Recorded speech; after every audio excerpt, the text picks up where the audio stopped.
No nii, Raido Ränkel, palju õnne Estoloppeti sarja võidu puhul.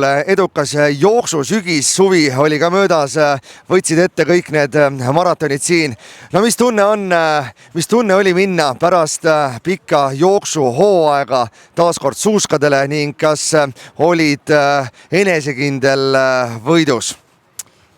Kindlasti mitte, et terve suvi ainult joosta ja ratast, et seda Tartu maratoni nii-öelda klassikut sihtida, siis suusatama või rullitama sai alles tegelikult oktoobri keskel, ja natuke see siis novembris või detsembri alguses suusatada ka, et ega enesekindel ei olnud aga vana rasva pealt natuke see ikka kannatab veel kelgutada siin Eesti poistega võidu, et õnnestus see eesmärk ka, et nüüd sai siis ühe aastaga 2 sarja ära võidetud, jah.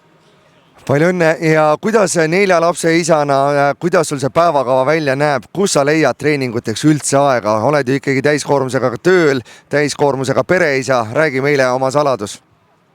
Logistikat on palju, hommikul viin mõlemad lapsed kooli, siis tööle, siis lõunaaeg too üks laps ära, siis too teine laps mingi hetk ära, uuesti edasi-tagasi tööle tagasi ja jõuad, ütleme 4 aeg, tuled koju, siis teed uuesti logistikat, viid neid trenni veel, et õnneks vahepeal õnnestub ise ka siis teha väike tunnik, et siuke tüüpiline harrastaja treening, tund, võib-olla suusa peal tund 30, joostes tund piisab, et sellega veel annab siin natuke see Eestist teha, jah.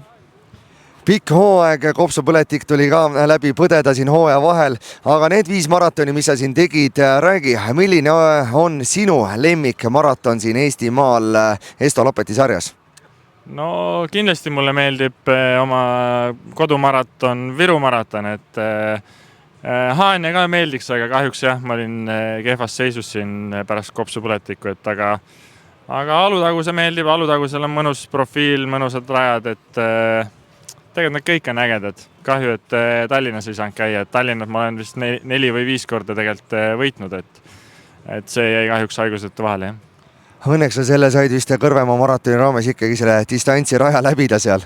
Jah, et selles suhtes ma ei saanud Estoloppetil 6 kirja, aga lõpuks 6 maratoni ma sain ikkagi ära teha, et jah, Kõrvemaa Sportlandi raames sain selle tehtud, jah.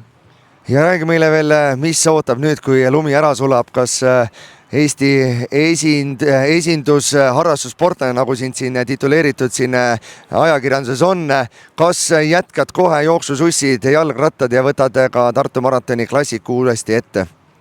Ja ma arvan küll jah, et ütleme nii, et suusatamises pärast haigust siin selliste suladega ega väga meeldiv ei olnud, et tuli see koblakas ette nii-öelda, nagu öeldakse, et võtaks jah, jooksusussid vaikselt välja ja hakkaks valmistuma siin Tartu kevadiseks jooksumaratoniks, et. No nii, jõudu jaksu sulle ning edu siis nende erinevate pallide žonglöörimisel pere, töö ja treeningute vahel. No püüame harrastaja kombel selle kuidagi ära teha, jah. Aitäh!